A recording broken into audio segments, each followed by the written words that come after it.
Thank you. I'm Charles Lee with Florida Audubon, Director of Advocacy. I'd like to ask you to do two things today before you leave. The first thing I'd like to ask you to do is to go down and see the Silver River and Silver Springs. Because the gravity of the situation is, you'd ought to preserve that memory. We are in danger of losing that spring completely within a very short period of time, and I'm going to talk about that in a minute. But I think you should see it the way it is today, even as diminished it is today, and preserve that memory. The second thing I'd ask you to do is to find one of the folks circulating the petitions in this audience today, petitions to Governor Scott, asking him to do the right thing with regard to Silver Springs. Sign that petition. Get a copy, take it home, get your friends and neighbors to sign it, because only through direct action do we have any hope of saving this spring. Now let me tell you how grave the situation with the spring is. This spring flowed through 80 years of history at 800 cubic feet per second or more. Today, the spring is flowing at around 250 cubic feet per second. That decline has taken place in 12 years. This spring never fell below 500 cubic feet per second prior to 2000. It never fell below 400 cubic feet per second before 2001. It never fell below 300 cubic feet per second before this year, 2012. It is falling that fast.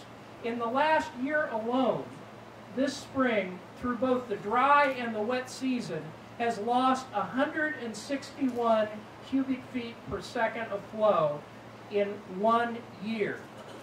If the rate of decline of Silver Springs doesn't change, if it's simply projected arithmetically into the future, if you take the rate it has declined in the last year, Silver Springs will stop flowing in 20 months.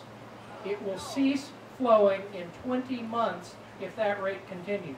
If you take the more conservative rate of the decline that has taken place over the last 12 years, Silver Springs has 12 more years to go before the last drop of water flows out of Silver Springs.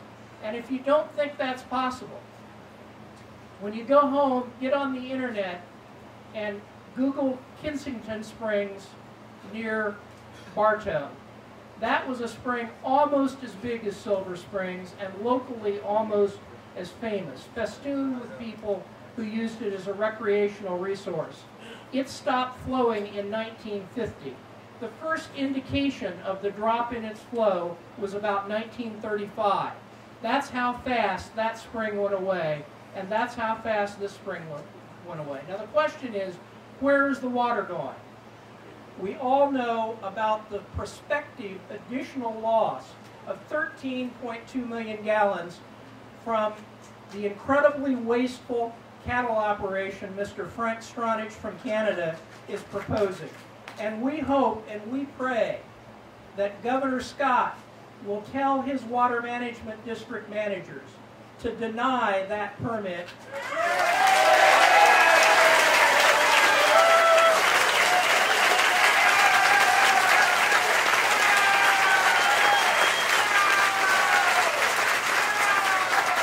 Because that permit could well be the last nail in the coffin of Silver Springs. But where has the water gone from 800 cubic feet per second down to 250? Where has that water gone? I will tell you where a majority of it's gone. In fact, I'll show you.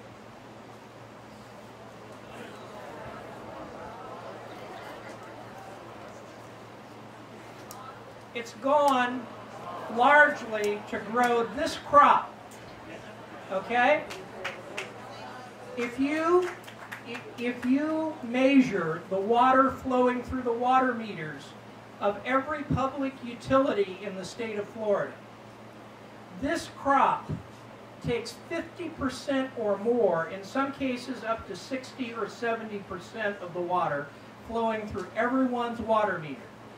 what do we do with this crop?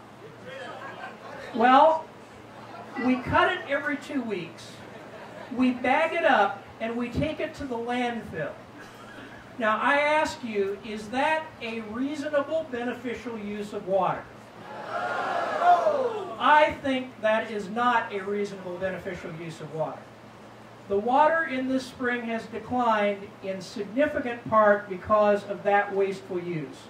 We've got to get back to a situation where we are not addicted anymore to irrigating lawns and spending better than half of our water resources to do it. The consumptive use permit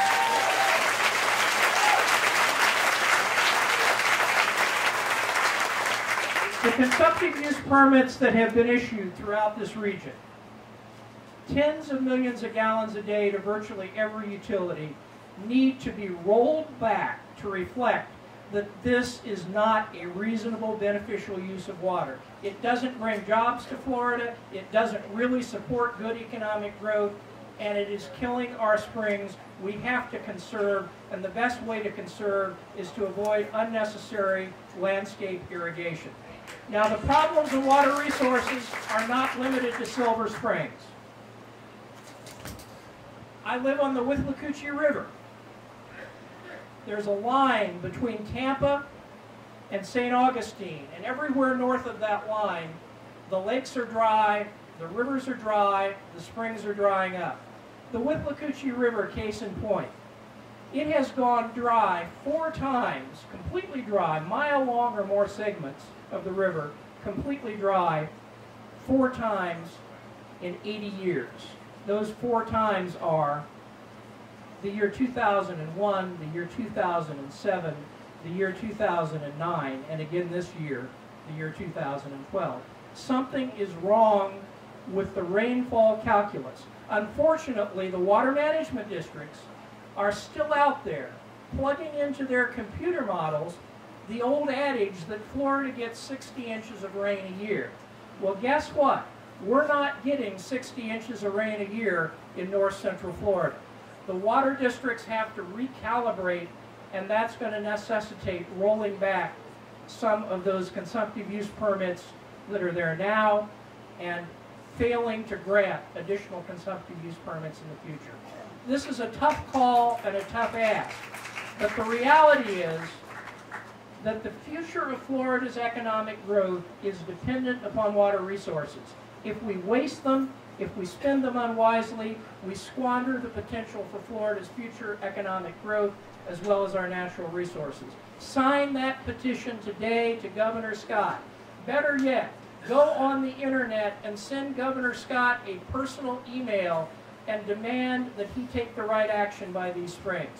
We must change the way we're managing our water resources. We must change the metrics, or within the lives of many of us, if not most of us in this room, what you see out there today will unquestionably be gone. Thank you very much.